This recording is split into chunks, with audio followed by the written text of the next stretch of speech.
All right, so I'm gonna add something else to this channel besides just ham radio. Just like some of the vintage radios I have, I also have this Datsun 510, a 1972. So I'm restoring this. It's been in the making for a while. It just takes a lot of time to do this by yourself. But I just wanted to share this. I kind of regret not documenting before, but I'm just going to go through a little bit of stuff that I've done so far over the past 3.5, 4 years, probably. Yeah, 3 years. So I'll just take you inside here. So what I did here is this was more of like surface rust in here on the floorboards in here, but lucky for me that they weren't rusted out. Usually a lot of these are rusted out up towards the front passenger and driver's side.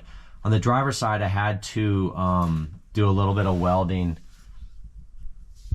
to fill in some of the pinholes, but luckily I didn't have a lot of like major holes, so that was actually a good thing. So what I did is I sanded everything down with a metal brush, high speed, and then I just primered it, and then I put Poro 15 over. Well, it's like a Poro 15 primer, and then Poro 15 the whole floorboards here for the Datsun 510. So yeah, that's what I have so far. So right here I have this measured out right now, because I need to lengthen that hole for the transmission I have, and I'll share that next, which is this transmission here. This is a 280ZX, I think it's a 1979 5-speed transmission that's going in here. So I've done some work on this end to replace the bearing down there, and then I didn't rebuild it because the guy I got it from said it was in good shape. But I did add new gaskets and throw out bearing here. I had to change it because I have a different motor for this car than it was originally in it. It was a 1600 motor, an L16. I now have this motor, which is an LB20, which is an L20 motor that I picked up down in San Diego for a couple $100. So I had this rebuilt, and it was an interesting story because it was already rebuilt and it was already at the 1mm bore out on the pistons, and the pistons in the United States, I couldn't get the pistons. Nobody sold them. So I reached out to Datsun Sport, which is out of Australia, and I was able to talk to them, and they made pistons for this at 1.25. So I actually had that bored out. So this all went back together. It's really great. Luckily that worked out. I didn't really, when I bought the motor, it still had the head gasket on it, so I couldn't check the top of the pistons to see if it had the numbering. It has the numbering on the piston that'll tell you what the size of it is, and it was already at 1, so it was already bored out. So luckily I got those pistons. This is just a single carb Weber carburetor. I figured this is good enough for this car. It's just a restoration project. And then what's interesting here too is that this is a higher amp a higher amp alternator that came out of I think this came out of a Nissan Altima. I'll have to find that out. I have the paperwork on it that I wrote it down, but I just can't remember offhand. So yeah, that's what I have so far. So this is all rebuilt, ready to go in. I forgot to I was getting ready to install this in the car the other day, and down in here there's a pilot bushing for the transmission to go into, and I didn't realize that I just forgot to replace it. So I was getting ready to put this in and realized that the pilot bushing was not any good, so I took it out. A good way to get that out, if you can't get it out, is I took a hacksaw and I just was very careful and made like 2 grooves on each side, and then I used a screwdriver to peel it up, and then it popped right out. So I'm just waiting for that to arrive. I just ordered it from Datsun Garage. So I mean, it's like a $5 part, but luckily they have them. So yeah, I can go over to the board here real quick. So what I did is, I have the 280ZX 5-speed. I did the seals, the gaskets. That the pilot bushing was going on the other motor that I found out couldn't be rebuilt. And then I have the throwout bearing that's made for the LB20. I'll show you the B, which is the Techno Toy, the 280ZX weld-on coilovers. I ordered these perches and the coilovers that you can weld onto 280ZX front rotors for the brakes to give me a little bit better braking. And then I have nice coilovers that are really nice. I'll show you that over on that one other side, on the driver's side. And then I pulled that motor out 3 years ago, the original motor, labeled all the wiring, videoed it, pulled motor, drained oil, all that stuff, got everything pulled. That was in May of 2020. And then all that engine bay electrical has been, you know, done and videotaped, so I remember it. And then brake line, steering box, I have a video of that, and then the pedal assembly for gas, which I had to do because the pedal broke off. And then I had to do some new intake exhaust bolts because they were just really old and I wanted to put new ones in. So I'll just move over here.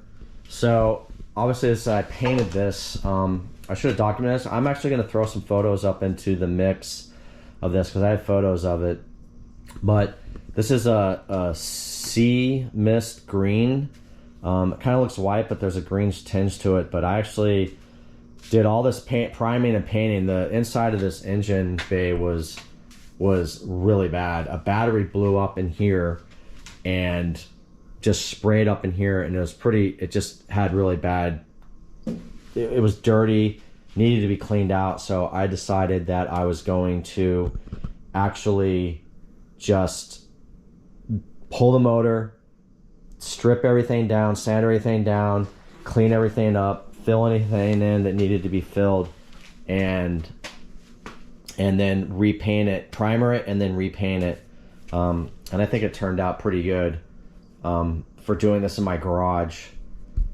I have a little bit of painting experience from when I was younger, when I got out of the U.S. military, but out of the Army, when I rebuilt a Jeep. But this was actually a lot more work than I thought it was going to be, but it's looking pretty good now. And I also, everything came out. I pulled out all the suspension, so everything's been pulled out, checked, repainted, and checked to make sure it's new. I put all the new brake lines in, which is kind of fun. I've never done that, so that was kind of cool. So I put those brake lines in. I do have this brake line here that goes to the rear.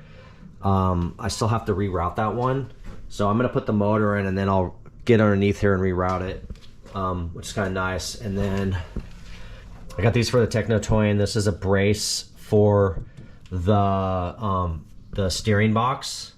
And then there's a brace down here for, I can't remember that part is, for the steering linkage down there.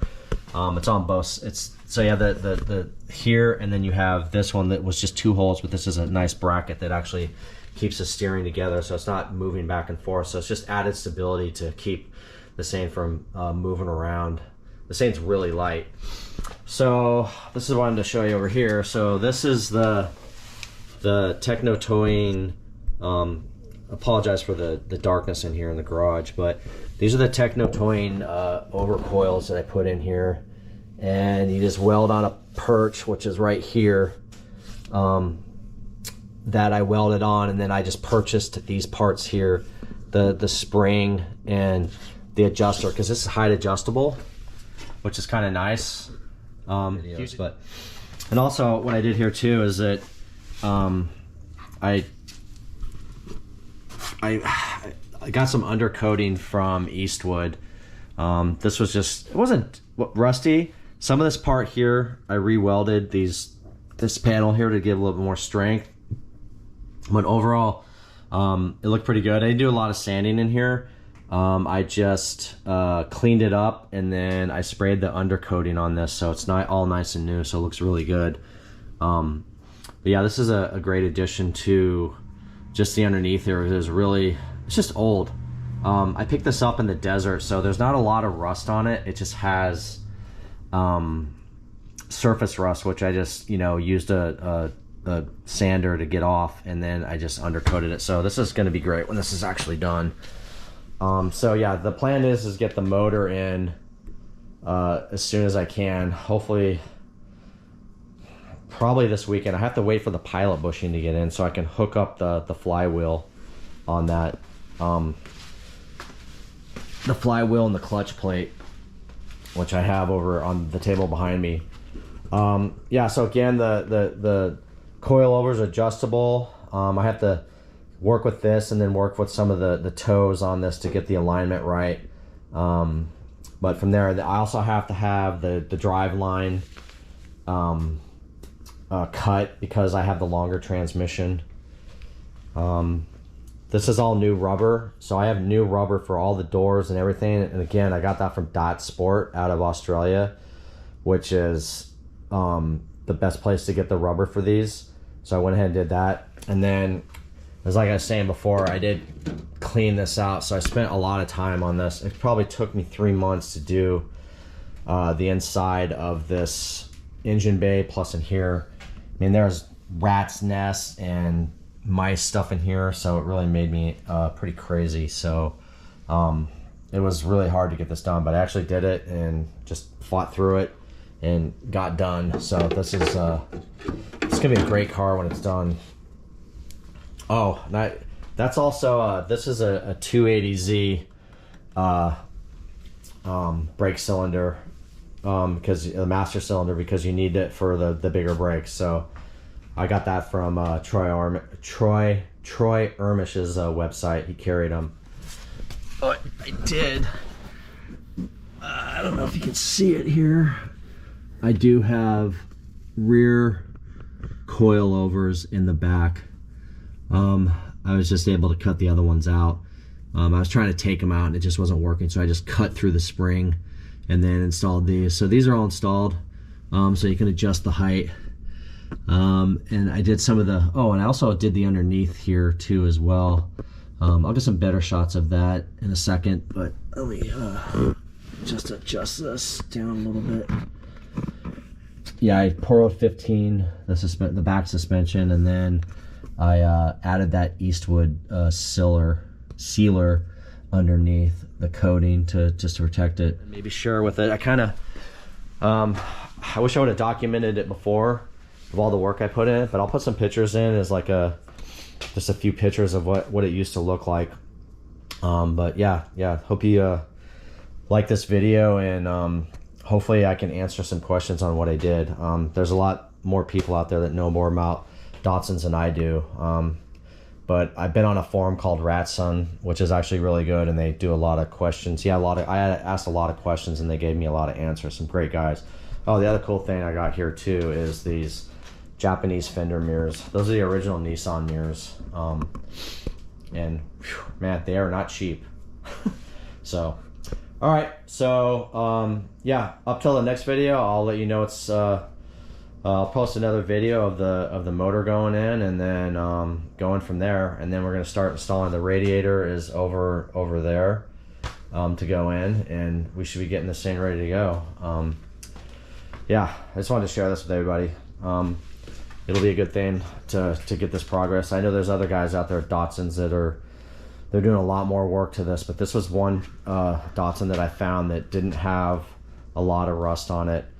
I did have to fill this in. There's a hole coming out for the drainage from up here for the water, and they always rusted out here, so I had to actually weld those in. I'll post some pictures of that as well. So all right, well, yeah, thanks for watching, and yeah, if you like this video, just give it a thumbs up. Appreciate it. Thanks. Until next time.